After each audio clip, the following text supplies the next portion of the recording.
రూల్నే apply చేస్తా.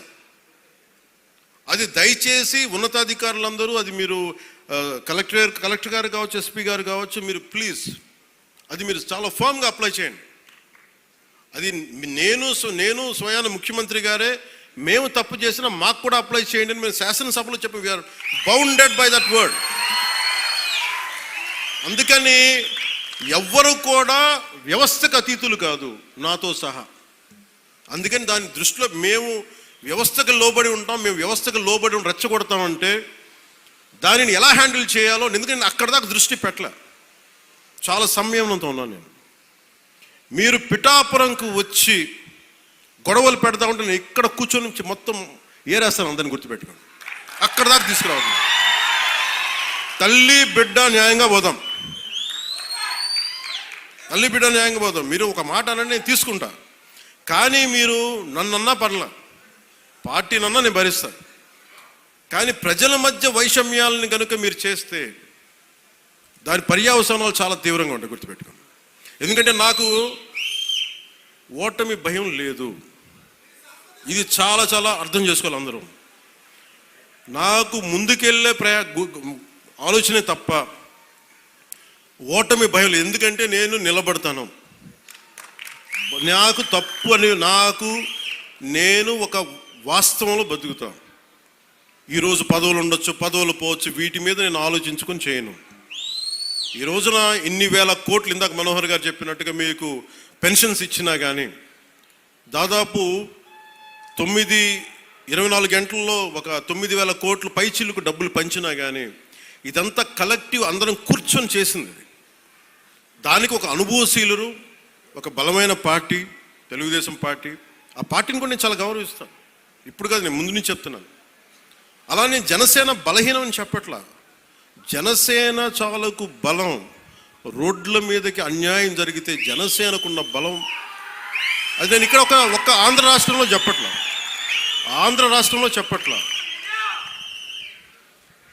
నా సిద్ధాంతాలని, జనసేన సిద్ధాంతాలు నమ్మేవాళ్ళు ఊరికి 10 మంది ఉన్నా వాళ్ళు 1000 మందితో గొడవ పెట్టుకుంటారు. అది జనసేన. ఈ రోజున కూర్చోబెట్టి నా మీద అందరూ మాట్లాడేస్తూ ఉంటాను, ఏం చేసావు అది ఇది మాట్లాడుతూ ఉంటే. మరి 2019లో అన్ని కేసులు పెడుతున్నాం, వాళ్ళందరూ ఏమైపోయారు? అప్పుడు గొంతు పెగలలేదు. అప్పుడు ఏమైపోయింది? ఆ రోజు అంటే మీరు కేసులు పెడతారని మన నారాయణ గారు చెప్తున్నారు కదా. అందుకని ఇవన్నీ దృష్టిలో పెట్టుకొని మీరు ఈ అలయన్స్ని దయచేసి ఎవరు కూడా, జనసేన నాయకులు కావచ్చు, కూటమి నాయకులు ఎవరైనా కావచ్చు, దీన్ని దయచేసి బలహీనం చేయకండి. ఎందుకంటే నాకు చంద్రబాబు నాయుడు గారికి చాలా అపారమైన అవగాహన ఉంది మన ప్రజలను ఎలా కాపాడాలని. మా ఇద్దరి మధ్య అసలు అలాంటి అరమరికలు కానీ విభేదాలు కానీ లేవు. ఇండివిజువల్గా ఒకసారి మాట్లాడచ్చు, కానీ కొన్ని చోట్ల 2 పక్షాల నాయకులు కావచ్చు, ఇది ఎక్కువ కాలం నిలబడదు. నేను చెప్తున్నాను కదా, ఎందుకంటే స్టెబిలిటీ ఇవ్వాల్సిన బాధ్యత మా మీద ఉంది. అందుకని మేము దాన్ని తీసుకున్నాం. అలాగే పెన్షన్స్ ఉన్నాయి. ఎన్టీఆర్ భరోసా పెన్షన్ కింద ప్రభుత్వం 63,50,000 మంది పెన్షన్దారులకి ఆర్థిక భద్రతను అందిస్తుంది. ప్రతి నెల దాదాపు 2,750 కోట్ల పెన్షన్, సామాజిక పెన్షన్ పంపిణీ చేస్తుంది. ప్రతి నెల 1వ తారీఖున బెనిఫాక్టర్స్, లబ్ధిదారులకి నిరంతరంగా అందజేస్తున్నాం. దానికి డ్రామాలు చేయట్లా. మేము ఆ వ్యవస్థను పెట్టాం, ఈ వ్యవస్థను డైరెక్ట్గా అసలు గోల్ చేయకుండా డైరెక్ట్గా ప్రభుత్వ అధికారులు వచ్చి ఇంటికి వచ్చి తలుపు తట్టి ఇస్తున్నారు. అంటే గత వాళ్ళు ఏం చేస్తున్నారంటే ఇవి చేసిన విధానం కాదు అది. అలాగే చేనేత కార్మికులకి ఉచిత విద్యుత్ ఇవ్వడం జరుగుతుంది. మరమగ్గాలకి నెలకి 500 యూనిట్లు, మగ్గాలకి 200 యూనిట్ల వరకు ఉచితంగా. తల్లికి వందనం ద్వారా 62,27,000 మంది విద్యార్థులకి 10,000 కోట్ల రూపాయలు సాయం చేశారు. వాళ్ళు కొన్ని వేల కోట్లు దోచేసుకుంటా ఉంటే 23,000 కోట్లు, 25,000 కోట్లు మద్యం, కల్తీ మద్యం అందజేసి దోచుకుంటే మనం అన్నీ ఆపి, వాళ్ళ దోపిడీని ఆపి ఇక్కడ 10,000 కోట్ల రూపాయలు తల్లికి వందనం పథకానికి ఇస్తా ఉన్నాం. అన్నా క్యాంటీన్లో కనీసం మన డొక్కా సీతంలాగా మనకు అన్నం పెట్టే క్యాంటీన్లు అవి కూడా తీసేశారు.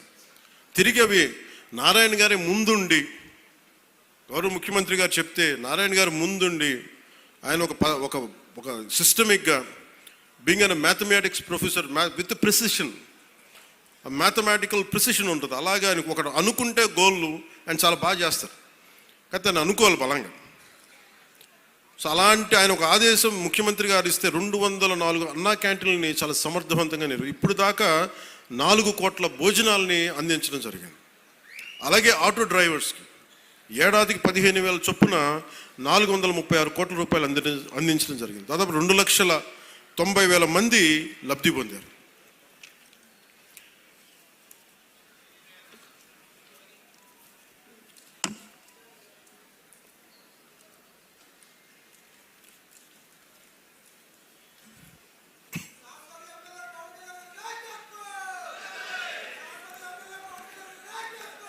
అలాగే ప్రత్యేకించి పిఠాపురానికి సంబంధించి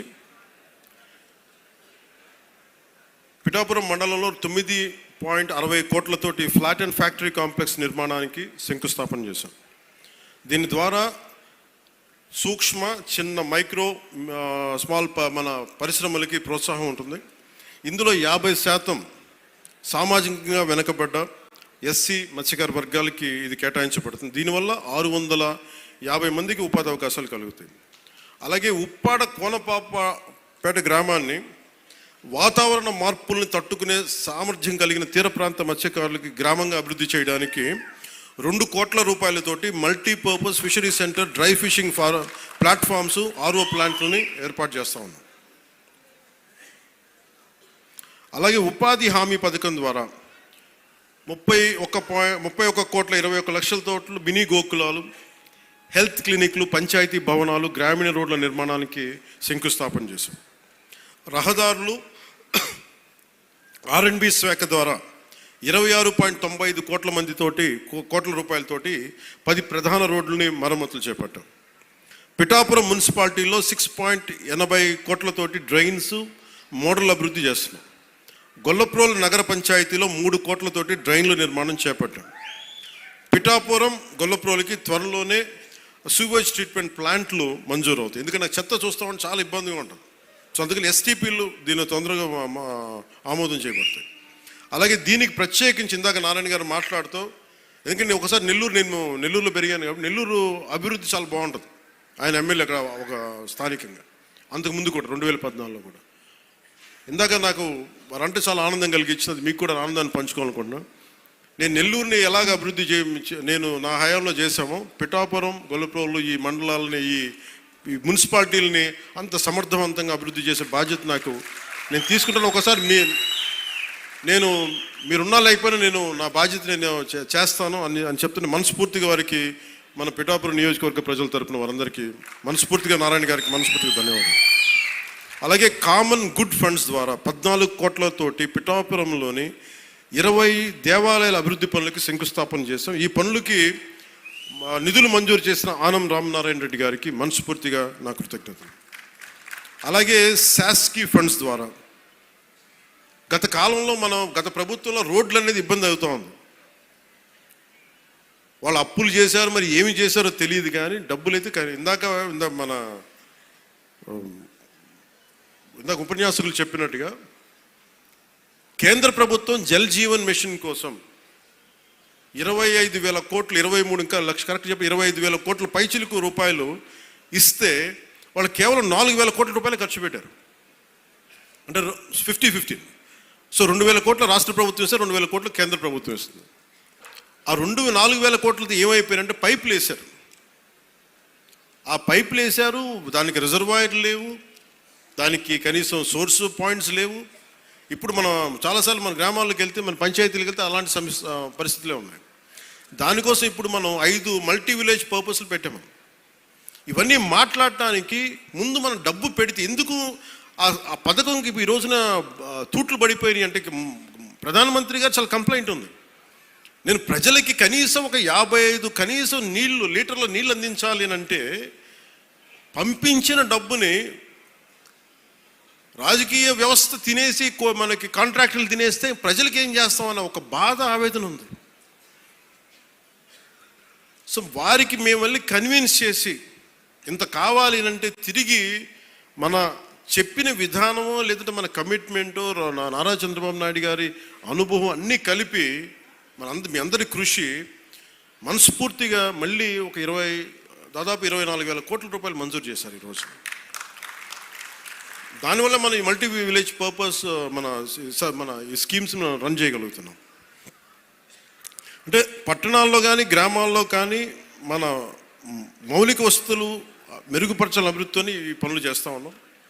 అలాగే పిఠాపురం మున్సిపాలిటీలో గత 6 నెలల్లో 4 కోట్లతో పూర్తయిన అభివృద్ధి పనులని, అలాగే గొల్లప్రోలు నగర పంచాయతీలు 80 లక్షలతో పూర్తయిన పనులని ఈ రోజున మనం ప్రారంభించాం. గ్రామీణ ప్రాంతాల రోడ్ల పరిస్థితి మెరుగుపడాలనే ఉద్దేశంతో ఉపాధి హామీ పథకం ద్వారా 12.45 కోట్ల రూపాయలతో 41 గ్రామీణ రోడ్లని ప్రారంభించాం. అలాగే రాబోయే వేసవిలో విద్యుత్ ఇబ్బందులు లేకుండా పిఠాపురం పట్టణంలో 2.95 కోట్లతో నిర్మించిన 33/11 kV ఎలక్ట్రిక్ సబ్స్టేషన్ని నేడు ప్రారంభించాం. గతంలో శంకుస్థాపన చేసిన పిఠాపురం పశువుల సంత ఆధునీకరణ పనులని 1,35,00,000తోటి ఈరోజు పూర్తి చేసి ఈరోజు ప్రజలకి అందుబాటులో తీసుకొచ్చాం. వరదల సమయంలో రాకపోకలకి ఇబ్బంది ఉంటే నేనే వెళ్ళాను కూర్చొని పోనసారి గొల్లప్రోలు నగర పంచాయతీలను హౌసింగ్ కాలనీలో. వైసీపీ గొప్పతనం ఏంటంటే వాళ్ళు ముందు వేసేస్తారు, అక్కడ రోడ్లు ఉన్నాయా లేదా, ఆ స్థలం నీది ఆ స్థలం నీది పెట్టేశారు. చూస్తే లోపలికి పోతే మొత్తం దోమలమయం.